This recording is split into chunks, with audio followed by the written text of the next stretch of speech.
Movie की शुरुआत Chester's मिल नाम के एक छोटे से गांव में होती है। शुरू में ये एक नॉर्मल सा गांव ही लग रहा है, लेकिन आगे इस गांव में जो होने वाला है उस बारे में कभी कोई सोच भी नहीं सकता था। मूवी के शुरुआत में बॉबी नाम के एक आदमी को दिखाया जाता है जो और किसी जगह से चेस्टर्स मिल आया हुआ है। वो जंगल में एक आदमी की डेड बॉडी को दफना रहा है। बॉबी के सर पे चोट के निशान साफ देखे जा सकते हैं, जिसका मतलब है कि जिस आदमी को वो दफना रहा है उससे उसकी लड़ाई हुई होगी और इसी वजह से उस आदमी की जान चली गई होगी। अगले दिन बॉबी को चेस्टर मिल से दूर भागता दिखाया जाता है, लेकिन तभी उसे एक शेरिफ की कार दिख जाती है।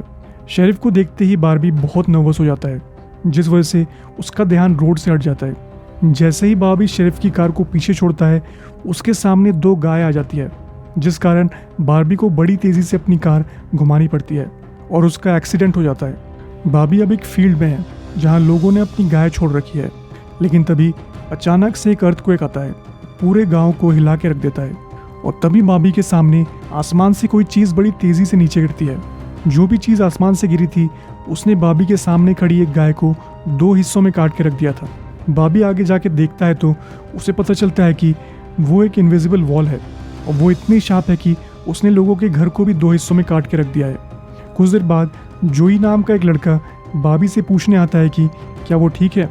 वो भी उस इनविजिबल वॉल को देख के बॉबी जितना ही सरप्राइज्ड है। तभी शेरिफ और डेप्यूटी लिंडा को पता चलता है कि पूरे टाउन की बिजली गुल हो चुकी है और ना ही टाउन में किसी का फ़ोन चल रहा है, ना ही इंटरनेट। कुछ देर बाद ही उस टाउन के ऊपर से उड़ता एक प्लेन उस इनविजिबल वॉल से जाके टकरा जाता है। तब जाके पता चलता है कि वो सिर्फ एक वॉल नहीं है बल्कि एक डोम है। प्लेन को क्रैश होता देख टाउन के लोग बहुत डर जाते हैं। रेडियो स्टेशन में डीजे फिल और उसकी असिस्टेंट डोडी ऑन एयर जाने की कोशिश कर रहे हैं। वो दोनों ही कंफ्यूज हैं क्योंकि उनके अलावा और कोई भी रेडियो स्टेशन के सिग्नल नहीं आ रहे हैं। फिल को लगता है कि ये अच्छी बात है क्योंकि इस वजह से उनकी रेटिंग ऊपर चली जाएगी। वहीं दूसरी तरफ एक फायर ट्रक बड़ी तेज़ी से टाउन की ओर बढ़ रहा है, लेकिन बॉबी उसे ऐन मौके पर रोक के उनकी जान बचा लेता है। कुछ देर में ही पुलिस वहाँ आके समझने की कोशिश करती है कि ये वॉल वहाँ पे कैसे आ गई, लेकिन उन्हें कुछ भी समझ नहीं आ रहा है। टाउन का काउंसिलमैन बिग जिम भी तभी वहाँ आ जाता है, लेकिन वो भी बाकियों की तरह पूरी तरह कंफ्यूज्ड है।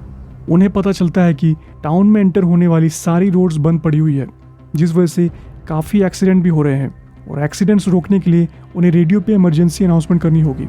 और किसी जगह जूनियर नाम का लड़का और एंजी नाम की लड़की साथ में टाइम स्पेंड कर रहे हैं। एंजी जो की बड़ी बहन है और वो एक नर्स भी है। एकदम से जूनियर एंजी से कह देता है कि वो उससे बहुत ज़्यादा प्यार करता है, लेकिन उसका दिल टूट जाता है जब एंजी उससे कहती है कि जूनियर के लिए उसके मन में कोई भी फीलिंग्स नहीं है। ये सुनते ही जूनियर एंजी से आर्ग्यू करने लगता है और इस ड्रामा से बचने के लिए एंजी जूनियर को थप्पड़ मार के वहाँ से निकल जाती है। एक पेट्रोल पंप में कैरोलाइन और एलिस नाम की दो औरतों को दिखाया जाता है। उनकी बेटी नॉरी भी उनके साथ है। वो लोग चेस्टर्स मिल कुछ काम से आए थे और काम खत्म होते ही यहाँ से निकल जाना चाहते हैं, लेकिन उन्हें कोई खबर नहीं है कि वो इस टाउन में बुरी तरह फंस चुके हैं। तभी टाउन की रिपोर्टर जूलिया को दिखाया जाता है। उसे एक औरत ने टाउन के बारे में एक बात बताने के लिए बुलाया है जो उसे थोड़ी अटपटी लगी थी। उस औरत ने 6 प्रोपेन गैस के ट्रक्स को कुछ दिनों पहले टाउन में आता देखा था। वो आगे ये भी कहती है कि टाउन ने आज से पहले इतना ज़्यादा प्रोपेन गैस एक साथ स्टॉक कभी नहीं किया है, इसलिए उसे लगता है कि टाउन में कोई कुछ तो गड़बड़ कर रहा है। जूलिया उसे दिलासा देती है कि वो इस बारे में इन्वेस्टिगेट करके देखेगी, लेकिन जूलिया को लगता है कि ये कोई बड़ी बात नहीं है। कुछ देर बाद ही बिग जिम रेडियो स्टेशन पहुंच के टाउन में इमरजेंसी लगाने का अनाउंसमेंट कर देता है। कैरोलाइन उस अनाउंसमेंट को सुनती तो है, पर उससे लगता है कि वो किसी तरह का ऐड है और वो आगे बढ़ते रहती है। उसकी कार कुछ देर में ही उस इनविजिबल डोम में क्रैश होने वाली है, लेकिन उससे पहले ही सामने से आता एक ट्रक उसमें क्रैश हो जाता है और कैरोलाइन और उसकी फैमिली की जान बच जाती है। वो लोग सेफ तो है, पर यह सब देखने के बाद नॉरी को मिर्गी के दौरे पड़ने लगे हैं। वो बेहोशी की हालत में किसी पिंक स्टार के बारे में बात करती है। नॉरी के पेरेंट्स उसे तुरंत हॉस्पिटल लेके चले जाते हैं, जो पूरी तरह लोगों से भरा हुआ है। इन सब लोगों का डोम से टकराने में एक्सीडेंट हो गया था। जूलिया और बारबी भी हॉस्पिटल में है। जूलिया का हस्बैंड भी एक डॉक्टर है, इसलिए वो एक डॉक्टर से पूछती है कि उसका हस्बैंड कहाँ है। तभी उसे पता चलता है कि उसका हस्बैंड कभी भी संडे को हॉस्पिटल में काम करने आता ही नहीं था और वो बहुत दिन से जूलिया से झूठ बोल रहा था। बाहर जाके बारबी एंजी से मिलता है और सिगरेट पीते पीते वो दोनों बातें करने लगते हैं। जूनियर दूर से उन्हें देख रहा है और उसे बहुत ज़्यादा जलन हो रही है। जूनियर एंजी के प्यार में पूरी तरह पागल है और उसे एक दूसरे आदमी के साथ देख के वो अपना गुस्सा कंट्रोल नहीं कर पा रहा है। टाउन के बॉर्डर्स पे मिलिट्री पहुंच चुकी है। ताकि आगे कोई भी एक्सीडेंट होने से बचा सके। साइंटिस्ट ये पता करने की कोशिश कर रहे हैं कि इन सब के पीछे क्या रीज़न हो सकता है, और अभी तक उनके पास कोई आंसर नहीं है। कुछ देर बाद बिग जिम शेरिफ से मिलके उससे उन प्रोपेन के टैंक्स के बारे में बात करने जाता है। उनकी बातें सुन के लग रहा है कि वो उनके टाउन के ऊपर गिरे इनविजिबल डोम के बारे में कुछ तो जानते हैं, लेकिन उस बारे में वो लोग खुल के कोई भी बात नहीं करते। बारबी इस टाउन में सिर्फ एक ही दिन के लिए आया था, इसलिए उसके पास रहने की कोई जगह नहीं है। रात में जूनियर उसके पास जाके उससे बात करता है, लेकिन कुछ देर में ही वो बारबी को एंजी से दूर रहने की धमकी देने लगता है। बारबी के समझ नहीं आ रहा कि उसने ऐसा क्या कर दिया कि ये लड़का इतना पागल हो रहा है, लेकिन तभी जूलिया वहाँ आ जाती है, जिसे देख जूनियर वहाँ से चला जाता है। किसी और जगह टाउन के टीनेजर्स रास्ते में ही पार्टी कर रहे हैं।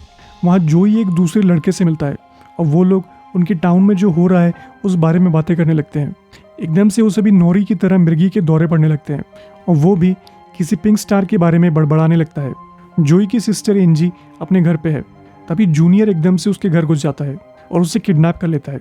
वो एंजी को अपने फादर के पुराने घर में लेके चले जाता है और ये क्लेम करता है कि उसे पता है कि टाउन में क्या चल रहा है। यहाँ ये बताया जाता है कि जूनियर बिग जिम का बेटा है। इसी बीच जूलिया बारबी को अपने घर लेके आती है, क्योंकि उसके पास रात में रुकने के लिए कोई जगह नहीं है।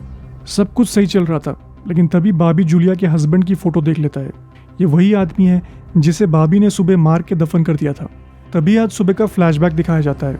बारबी टाउन में जूलिया के हस्बैंड से कुछ पेमेंट के बारे में बात करने आया था, लेकिन जूलिया के हस्बैंड उसकी पेमेंट करने से मना कर देता है, जिसे सुन के वो दोनों लड़ने लगते हैं और बारबी गलती से उसे मार देता है। बारबी ने डॉक्टर को जानबूझ के नहीं मारा था, लेकिन उसे पता है कि अगर पुलिस को डेड बॉडी के बारे में पता चल गया तो वो फंस जाएगा, इसलिए बारबी ने उसकी बॉडी को दफन कर दिया। सुबह उठ के वो देखता है कि उसका नेकलेस गायब है। वो जूलिया से नेकलेस के बारे में पूछता है, लेकिन वो कहती है कि उसे तो घर में कोई नेकलेस नहीं मिला। तभी बारबी को रियलाइज़ होता है कि शायद उसका नेकलेस बॉडी को दफनाते हुए उसके पास गिर गया होगा। रात में लिंडा और शेरिफ डोम को चेक करने जाते हैं। तभी शेरिफ का पेसमेकर एकदम से काम करना बंद कर देता है और फट जाता है, जिस कारण उसकी वहीं पे मौत हो जाती है। कुछ देर बाद ही 2 पुलिस वाले शेरिफ तक दौड़ के आते हैं और तब तक उसकी जान जा चुकी थी। लिंडा ये देख के पूरी तरह शॉक में है। जोई उसके फ्रेंड बेन के साथ है, जिसने कल रात जोई की हेल्प की थी जब उसे मिर्गी के दौरे पड़ रहे थे। बेन उससे पूछता है कि कल वो पिंक स्टार्स कह के क्यों चिल्ला रहा था, लेकिन जोई उससे कहता है कि कल बेहोश होने के बाद क्या हुआ उसे कुछ भी याद नहीं है। वही रेडियो स्टेशन पे डोडी एक स्पेशल डिवाइस का यूज़ करके डोम के बाहर के लोगों से कनेक्ट होने की कोशिश करती है। उसे सोल्जर्स एक दूसरे से बात करते सुनाई देते हैं, पर डोडी की आवाज़ उन तक नहीं पहुंच रही है। सोल्जर्स भी अभी तक डोम के अंदर जाने का कोई तरीका नहीं ढूंढ पाए हैं। कुछ देर बाद ही बिग जिम को ब्रेकफास्ट करते दिखाया जाता है। तभी लिंडा उसके पास आके शेरिफ की मौत की खबर देती है। वो लोग तुरंत टाउन के मोर्टिशियन लेस्टर के पास चले जाते हैं। वहीं दूसरी ओर एंजी उस जगह से भागने की पूरी कोशिश कर रही है, पर इसका कोई फायदा नहीं हो रहा। कुछ देर बाद ही जूनियर वहाँ आके एंजी को चेन से बांध देता है। जूनियर को लगता है कि उनके टाउन के ऊपर डोम के गिरने के बाद से एंजी ने उससे प्यार करना बंद कर दिया है, और जब वो डोम हट जाएगा एंजी भी उससे फिर से प्यार करने लगेगी। जूनियर की ये हरकत देख के ये बात साफ है कि उसे मेंटल प्रॉब्लम्स है। मोर्टिशियन लेस्टर शेरिफ का फ्रेंड हुआ करता था, इसलिए उसकी डेड बॉडी देख के लेस्टर को बहुत दुख होता है। लेकिन जब लिंडा कुछ देर के लिए बाहर जाती है, बिग जिम और वो पिछले महीने टाउन में आए उन प्रोपेन टैंक्स के बारे में बात करने लगते हैं। जिम, लेस्टर और शेरिफ तीनों मिलकर टाउन से कुछ तो छिपा रहे थे, लेकिन उन्हें शक था कि शेरिफ उनका भांडा फोड़ देगा। शेरिफ की मौत के बाद ये बात तो कंफर्म है कि उनका सीक्रेट अब सेफ है। कुछ देर बाद लिंडा पुलिस स्टेशन में जाके देखती है कि बिग जिम शेरिफ के ऑफिस में कुछ ढूंढ रहा है। पूछने पे वो लिंडा को बताता है कि वो शेरिफ के विल को देखने आया था। ये सुनते ही लिंडा को भी उस पर कोई शक नहीं होता, लेकिन असल में जिम वहाँ पे प्रोपेन टैंक्स के ऑर्डर के पेपर्स ढूंढ रहा था, जो मिलते ही वो और लेस्टर मुसीबत पे पड़ सकते हैं।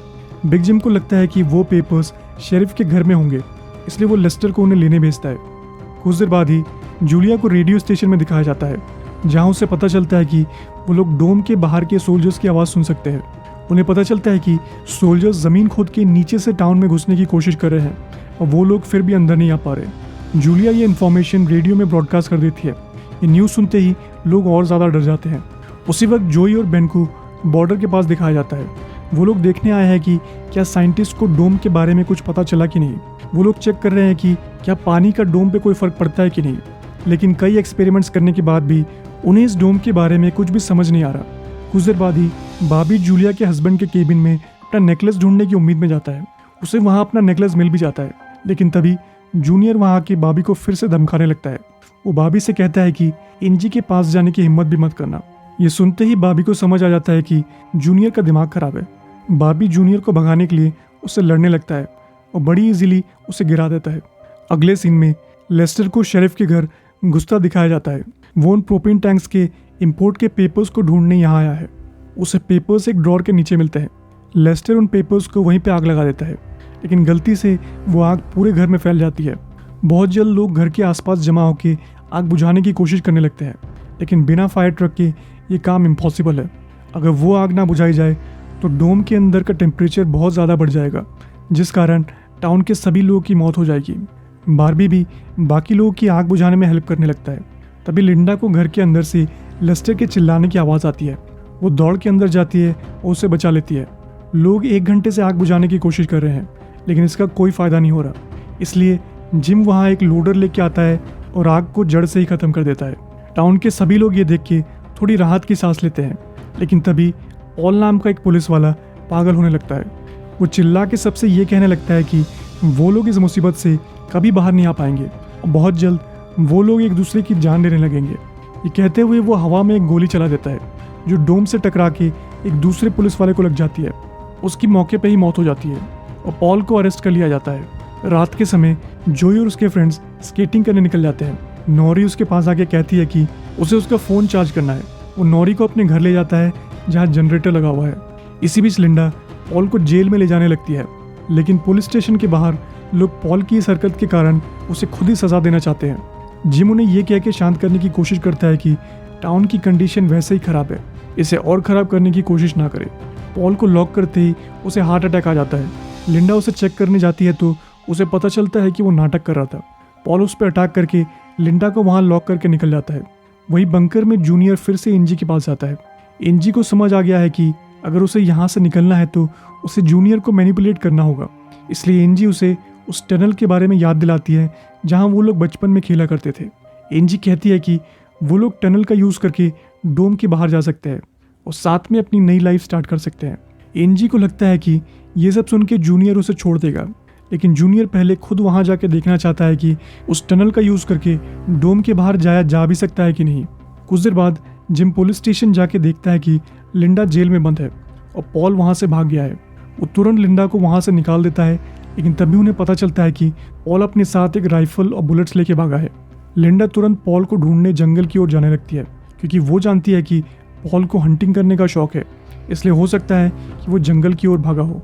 कैरोलाइन डिनर कर रही है, लेकिन वो इस बात को लेकर परेशान है कि कल रात से नॉरी उसे बिना बताए जोई के घर पे है। जिम तभी वहाँ पे आके पॉल को पकड़ने के लिए लोगों की हेल्प मांगता है। वो बॉबी को भी अपने साथ चलने के लिए कहता है, क्योंकि उसने आग बुझाने में लोगों की काफ़ी हेल्प की थी। वो सभी जंगल तक पहुँच जाते हैं, जहाँ बॉबी सबको अपने स्किल्स दिखाता है। तभी पता चलता है कि वो पहले मिलिट्री में था। तभी जूनियर को टनल की ओर जाता दिखाया जाता है। जूलिया उसे देख के पूछती है कि वो कहाँ जा रहा है। जूलिया को अपने सामने देख के जूनियर बहुत ज़्यादा नर्वस हो जाता है और इधर उधर की बातें करने लगता है, जो सुन के जूलिया को लगता है कि वो कुछ तो छुपाने की कोशिश कर रहा है। जूलिया फिर उसका पीछा करके टनल तक पहुंच जाती है। जोई और नोरी जोई के घर पे ब्रेकफास्ट कर रहे हैं। जोई बहुत नर्वस है, क्योंकि उसे नहीं पता एक लड़की से क्या बात करनी चाहिए। वो दोनों बातें ही कर रहे थे कि तभी बेन और 2 लड़कियों को वहाँ पे लेके आ जाता है। उन्हें भी अपना फ़ोन चार्ज करना है। बेन उन लड़कियों को इम्प्रेस करना चाहता था। जोई भी बिना ज़्यादा कुछ बोले उन्हें घर में बुला लेता है। वही जंगल में टीम पॉल को ढूंढ ही लेती है, लेकिन तभी वो एक आदमी के पैर में गोली मार देता है। एक दूसरा आदमी उसकी हेल्प करने के लिए उसके साथ रुक जाता है और जिम और बॉबी फिर से पॉल के पीछे जाने लगते हैं। टनल में जूनियर आगे बढ़ने लगता है। तभी उसे पता चलता है कि वो इनविजिबल डोम टनल के अंदर भी मौजूद है। जैसे ही वो डोम के बहुत पास जाता है, उसकी टॉर्च लाइट भी शेरिफ के पेसमेकर जैसे फट जाती है। तभी जूलिया वहाँ आके जूनियर को डोम से दूर ही रहने के लिए कहती है, लेकिन जूनियर को ये बात बिल्कुल भी पसंद नहीं आती कि जूलिया ने उसका पीछा किया था।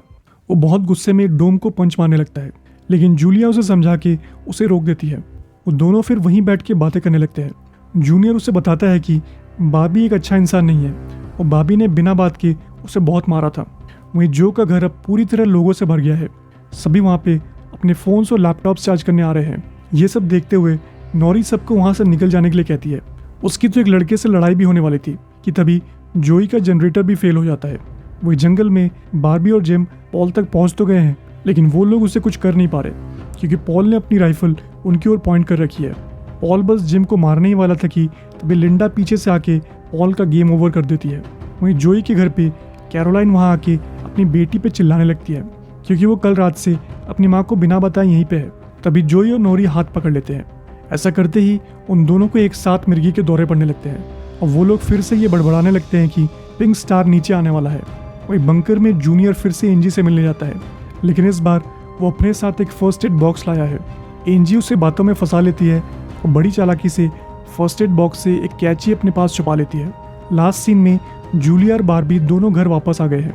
जूनियर ने बार्बी के बारे में जूलिया को जो भी कहा था वो सुन के उसे अब बार्बी पे शक होने लगा है। इसलिए जब बार्बी नहा रहा था तब जूलिया उसका सामान चेक करने लगती है।